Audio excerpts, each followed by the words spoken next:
Hai, Shalom dan salam sejahtera semua. Saya Larry yang merupakan host Anda untuk latihan pelayanan misi digital ini. Untuk pengetahuan semua, latihan pelayanan misi digital ini dibagikan kepada beberapa sesi seperti yang tertera di screen Anda sekarang.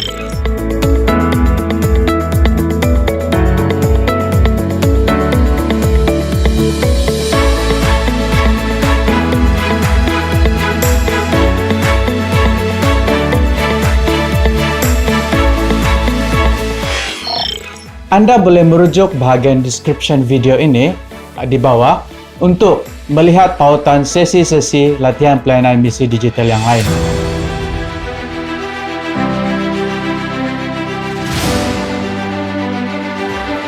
Tujuan latihan pelayanan misi digital ini adalah untuk memperlengkapi kita semua, termasuk saya dan saudara, untuk menjangkau dan membina murid bagi Kristus.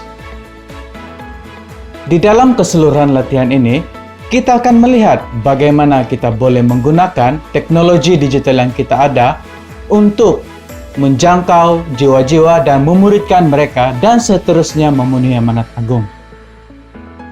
Kita akan mengupas 6 elemen persoalan utama di dalam misi digital ini, yaitu: pertama, apakah misi digital? Kedua, mengapakah perlunya misi digital? Ketiga, siapakah kelompok sasaran di dalam misi digital ini? Keempat, di manakah kelompok sasaran misi digital ini? Kelima, bagaimana melakukan penginjilan digital? Dan yang terakhir, keenam, bagaimana melakukan pemuridan digital?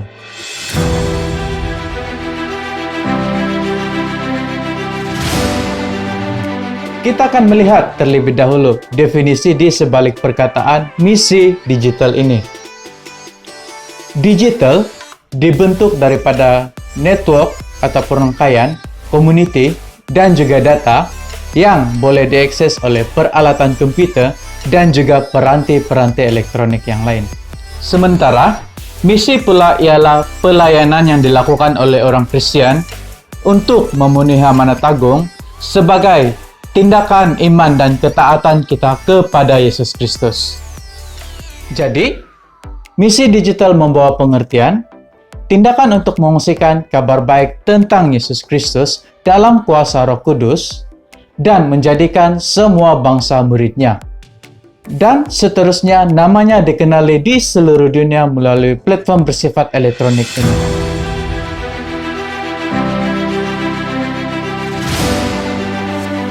Mengapakah perlunya pelayanan misi di dalam dunia digital ini? Sebab utama dan pertama kenapa kita harus melakukan pelayanan misi di dalam dunia digital adalah tidak lain dan tidak bukan kerana Tuhan itu sendiri. Dalam Habakuk pasal 2, Tuhan telah memerintahkan umatnya untuk menulis suatu visi pada batu loh atau dikenali juga sebagai tablet. Tetapi apakah visi tersebut? Mari kita membaca bersama-sama Habakuk pasal 2 ayat 2 hingga 3 dan juga diikuti Habakuk pasal 2 ayat 14 seperti yang tertera di screen Anda sekarang.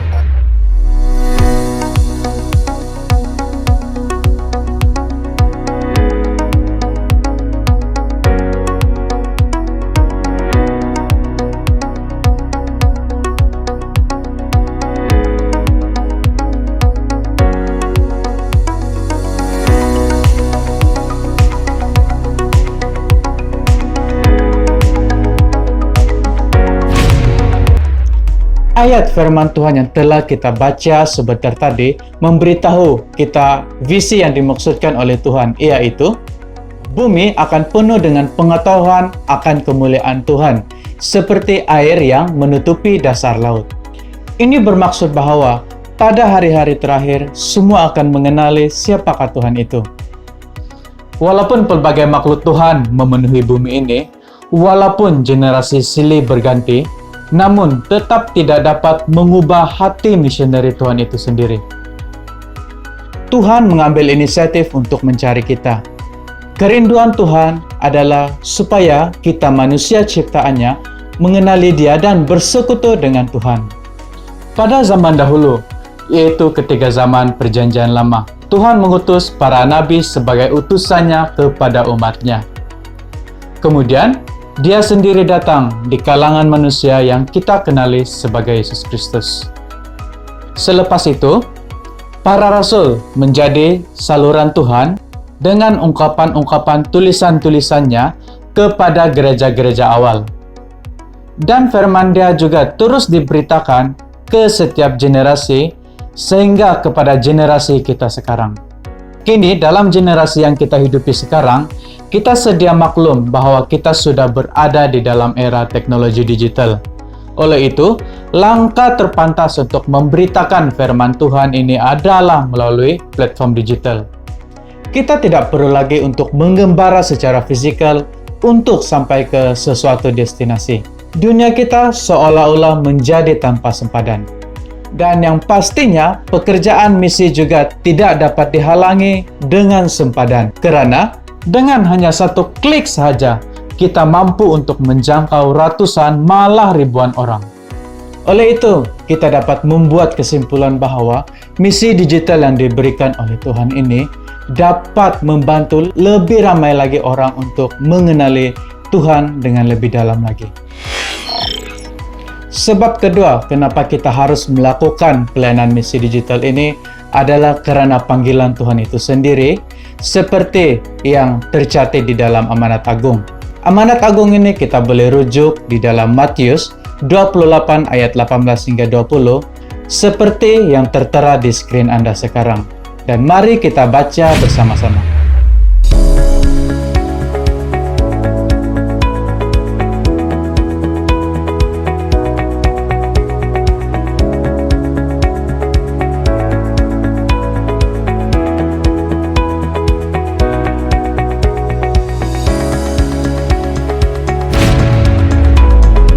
Matius 28 yang telah kita baca sebentar tadi merupakan dasar untuk pelayanan misi kita.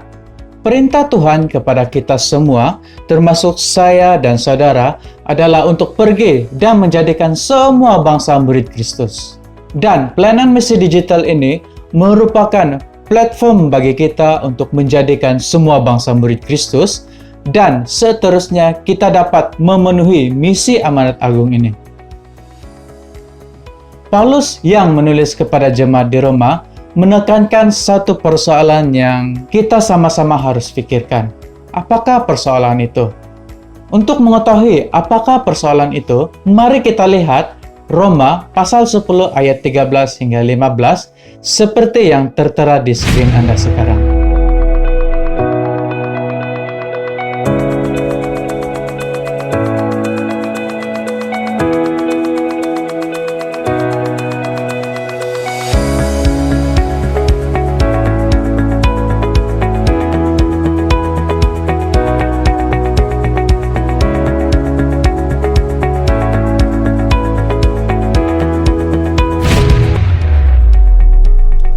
Daripada firman Tuhan itu tadi, kita dapat melihat satu persoalan yang harus kita pikirkan bersama-sama.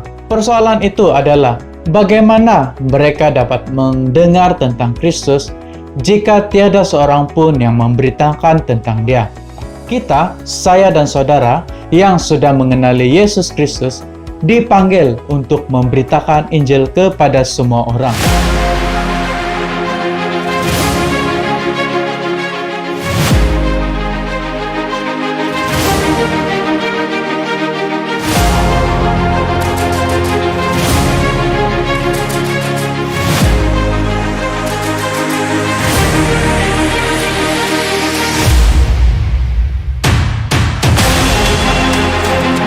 Panggilan kita semua adalah untuk membawa Injil yang tidak pernah berubah ini kepada setiap generasi yang sentiasa berubah. Sebab yang ketiga, kenapa kita harus melakukan pelayanan misi digital ini adalah karena kebiasaan dan norma hidup manusia itu sendiri. Setiap generasi mempunyai kebiasaan dan norma hidup yang tersendiri. Bagi generasi kita sekarang, apakah cara hidup dan norma yang sedang kita aplikasikan di dalam kehidupan kita sehari-hari? Sebagai murid Kristus yang dipanggil untuk menjangkau jiwa-jiwa, kita diperintahkan untuk pergi ke tempat di mana orang berada. Tetapi persoalannya, di manakah mereka?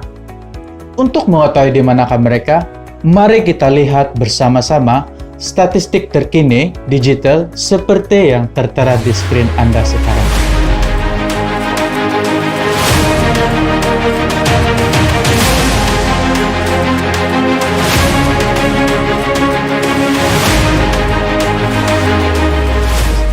Berdasarkan gambaran statistik yang telah kita lihat sebentar tadi, kita dapat melihat satu tren bahwa populasi penduduk dunia juga hampir kebanyakannya mempunyai akses terhadap teknologi digital.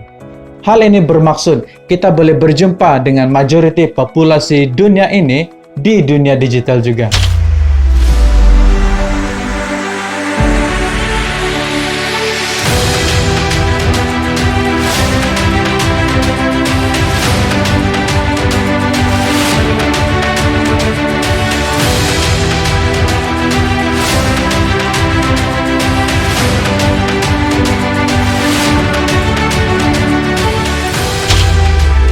Jadi, siapakah yang boleh membantu mereka di dalam pengembaraan rohani mereka untuk mencari pengharapan ini?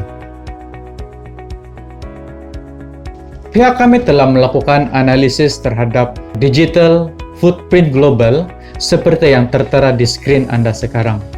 Melalui data yang kita ada ini, kita dapat melihat kelompok sasaran kita dan juga lokasi mereka. Daripada data footprint ini, kita dapat melihat lebih dari 188 juta orang di seluruh dunia telah melawat sekurang-kurangnya salah satu daripada wadah pelayanan digital yang disediakan oleh Campus Crusade for Christ. Peta yang sedang Anda lihat ini adalah menunjukkan negara ataupun kota di mana pelawat-pelawat ini berasal, yang berkemungkinan mereka sedang mencari jawaban kepada persoalan-persoalan mereka dan mungkin juga sedang mencari pengharapan di dalam pengembaraan rohani mereka. Jadi, apakah peranan kita? Bagaimanakah kita boleh membantu mereka ini? Apakah yang kita boleh lakukan untuk membantu mereka di dalam pengembaraan rohani mereka yang seterusnya? Statistik dan digital footprint yang telah kita lihat tadi membuktikan bahwa doyan di dunia digital adalah banyak, tetapi misioneri digital sedikit. Kita semua sebagai umat Kristen, kita dipanggil untuk menjadi misioneri di dunia digital juga. Situasi dan panggilan yang telah kita lihat sebentar tadi, ini membawa kepada sebab yang keempat, kenapa kita harus melakukan pelayanan misi digital, yaitu Anda dan saya sendiri juga. Kenapa kita? Kenapa saya? Dan kenapa Anda? Mari kita membaca bersama-sama 1 Petrus pasal 2 ayat 9 seperti yang tertera di skrin Anda sekarang.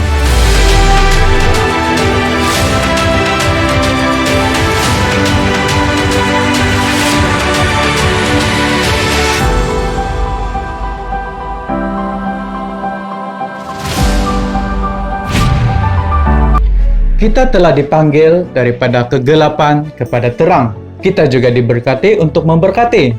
Tuhan mempunyai tujuan untuk Anda dan saya juga. Tujuannya adalah Tuhan memilih kita untuk membawa jiwa-jiwa yang lain untuk keluar daripada kegelapan kepada terangnya yang abadi.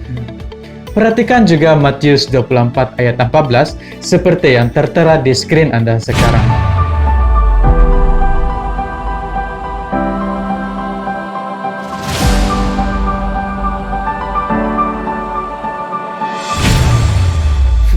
Jika kita lihat dengan teliti firman tersebut, kita dapat melihat bahwa struktur ayatnya terbentuk seperti ini.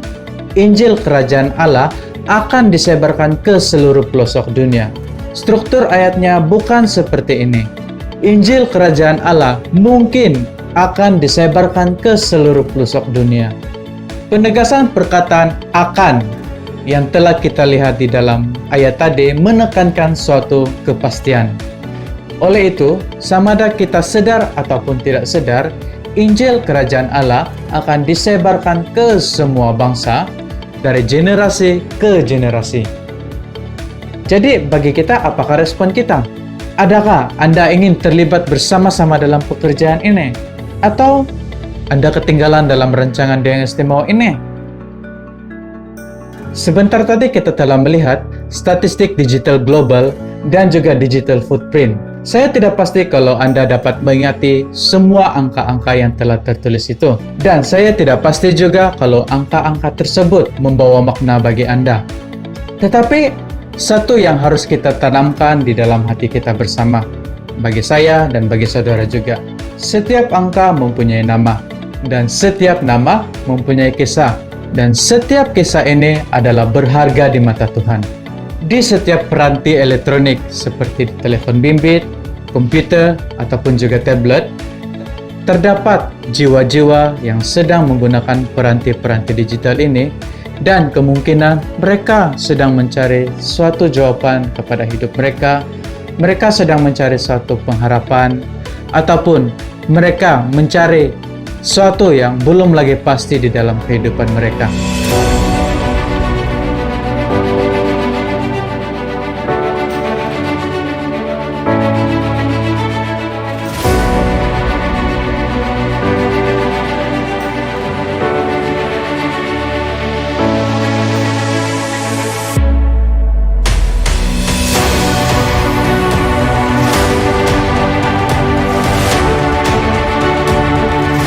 Dorongan untuk kita bersama.